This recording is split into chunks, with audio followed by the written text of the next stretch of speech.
This is Mac OS Ken. A look at iPhone sales in China. An old comment continues to haunt Apple. And Silo turns up on the internet's own dystopia. It is Wednesday, the 28th of June, 2023. I'm Ken Ray, and this is news from Mac OS Ken. Brought to you by yours truly and sponsored by BetterHelp. Online therapy. Get 10% off your first month at betterhelp.com/macOSKen. This show is also sponsored by Issue, the all-in-one platform to create and distribute beautiful digital content. There's probably nothing wrong with the content you're putting out already, but if you feel like it could be more dynamic, or if you're spending a lot of time tweaking what you're making for various platforms, that's where Issue comes in. Issue helps you put new life into static content by transforming your catalogs, magazines, sales pitches, and other digital content from flat PDFs into interactive posts and publications for your audiences worldwide. That's in email, social sites, embedded on your site. Whether you're out there on your own or working with a team, Issue helps you create once and share everywhere. Get started with Issue today for free, or sign up for an annual premium account and get 50% off when you go to issue.com/podcast and use promo code MacOSKen. That's ISSUU.com/podcast and use promo code MacOSKen at checkout for your free starter account or 50% off an annual premium account. That's issue.com/podcast with promo code MacOSKen. We've got an answer about iPhone sales in China in May. Kind of. I told you yesterday that smartphone shipments in the Middle Kingdom were up 22.6% in May.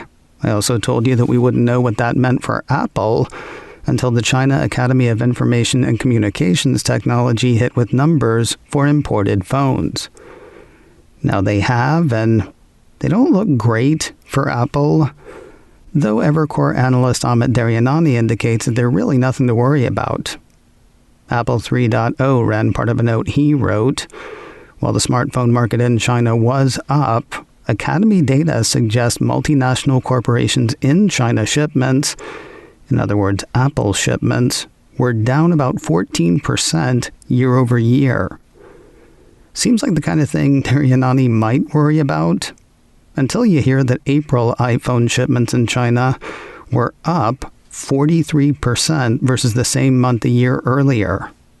The headline figure for May is optically worse and is simply a reset following very strong gains in April, according to the analyst. On a quarter-to-date basis, Daryanani indicates that import shipments, aka iPhone shipments, were up just over 2%. Daryanani has an outperform rating on Apple shares. His price target on the shares is $210. The Pandora's box that was Apple's CSAM detection plans is trying to force itself open again. Short for child sexual abuse material, it was in August of 2021 that Apple announced plans to scan photos in iCloud for known CSAM. They said they could scan without actually scanning. Kind of convoluted. A few episodes of the podcast The Checklist by Secure Mac explains it more fully. Now, despite Apple saying that they were scanning without actually scanning, the company faced a lot of criticism. So much, in fact, that they tapped the brakes on the plan the following month before killing the plan outright in late 2022. Once announced, though, some saw the eventual addition of such measures as inevitable. And that's where we pick up the story. The BBC says Apple has joined opposition to at least some of the UK's proposed online safety bill. The parts they don't like are the parts that could be used to force encrypted messaging tools like iMessage, WhatsApp, and Signal to scan messages for child abuse material. Apple has joined the opposition, not led it. The report says 80 organizations and tech experts have written to Technology Minister Chloe Smith urging a rethink on the powers. And again, it is Apple. By joining, they lead. Of course, no decent person or organization is for CSAM. What they're for is end-to-end encryption. The BBC says police, the government, and some high-profile child protection charities maintain that the technology used in apps such as WhatsApp and Apple's iMessage prevents law enforcement and the firms themselves from identifying the sharing of child sexual abuse material. Conversely, a statement from Apple to the BBC has the company saying, end-to-end encryption is a critical capability that protects the privacy of journalists, human rights activists, and diplomats. It also helps everyday citizens defend themselves from surveillance, identity theft, fraud, and data breaches. The online safety bill poses a serious threat to this protection and could put UK citizens at greater risk. Apple urges the government to amend the bill to protect strong end-to-end encryption for the benefit of all. 4.5 years ago, Apple CEO Tim Cook either said something he shouldn't have or didn't say something he should. It depends on who you ask. Whether the misstatement was intentional is apparently a matter for the courts. Remember in very early 2019 when Apple restated financial guidance for the first quarter of fiscal year 2019? Me neither.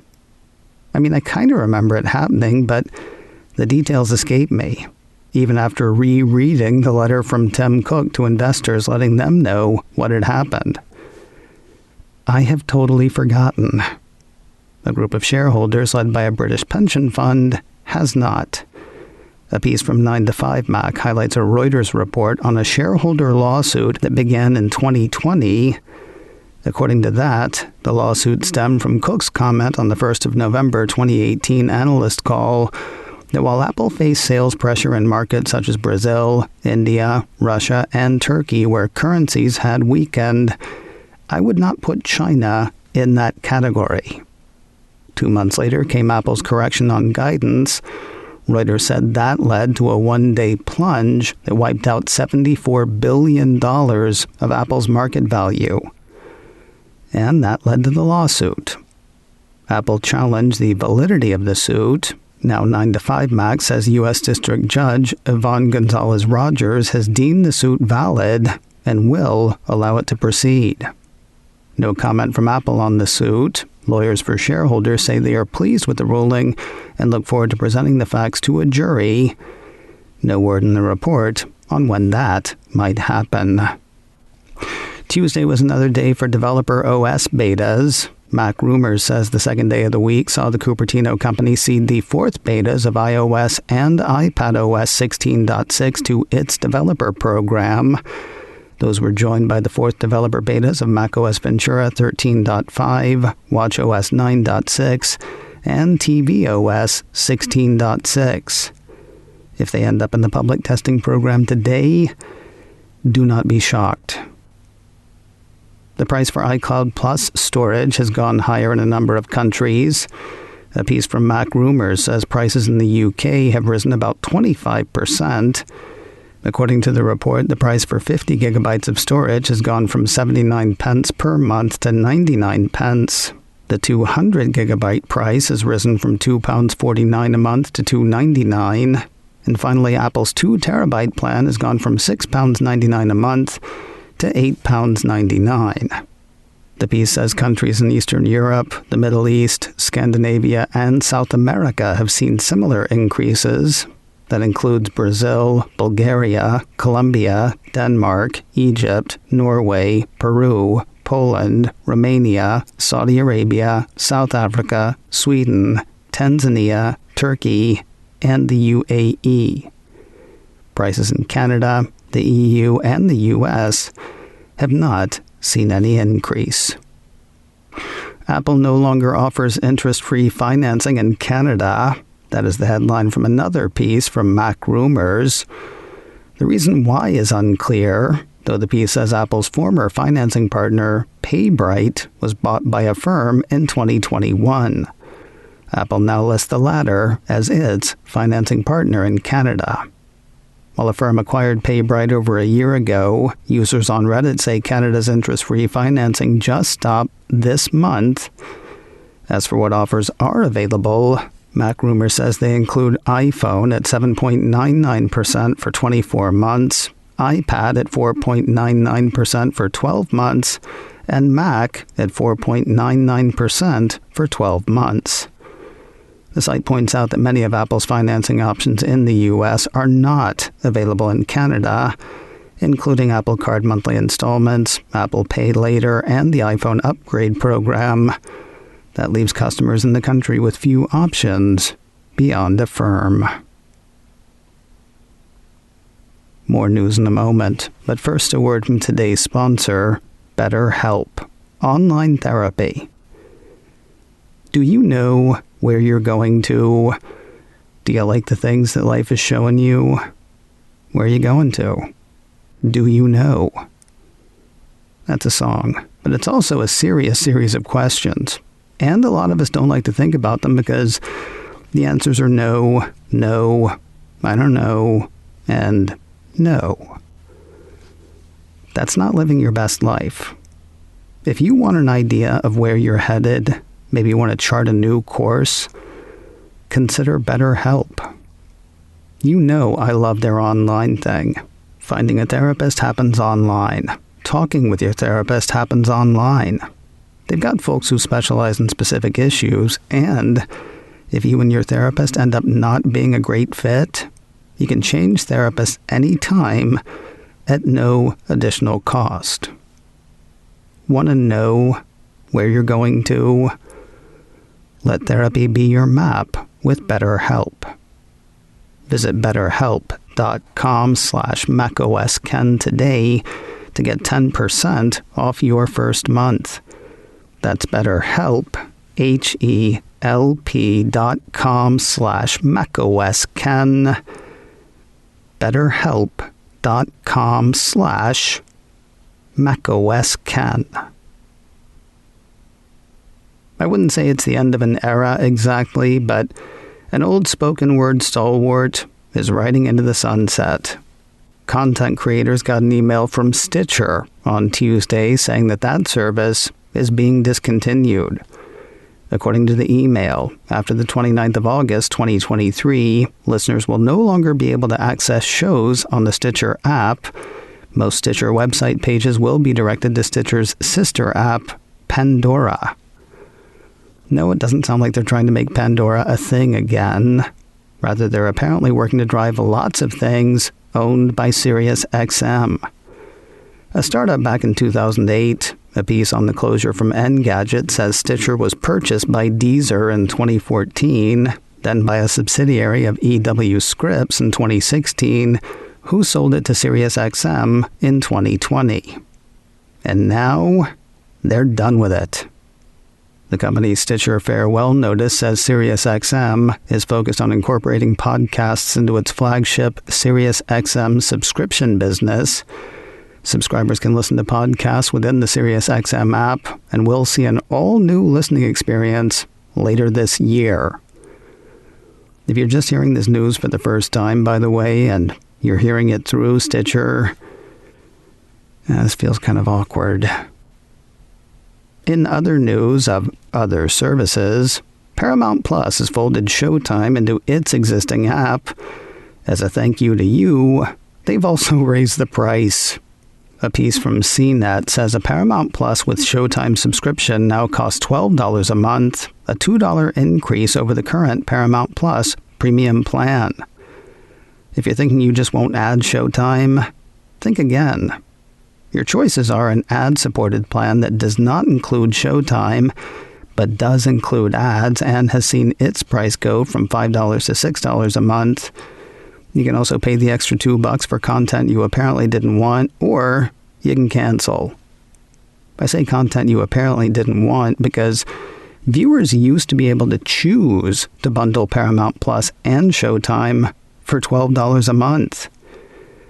See, you made them do this, or something.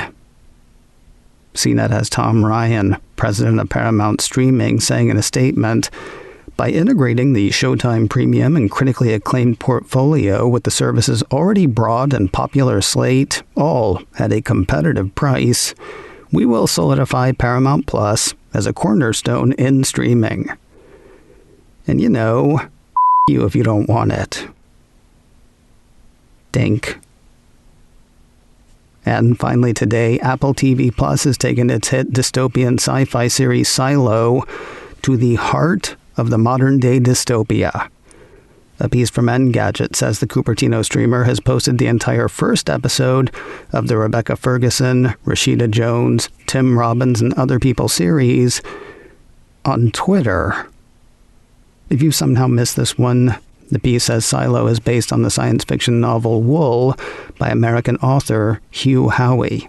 It takes place on a post-apocalyptic version of Earth where what remains of humanity is confined to the Silo, a 144-story underground bunker that serves as a self-sufficient underground community. The citizens are told that the world outside the Silo is perilous, but questions arise about what truly lies beyond.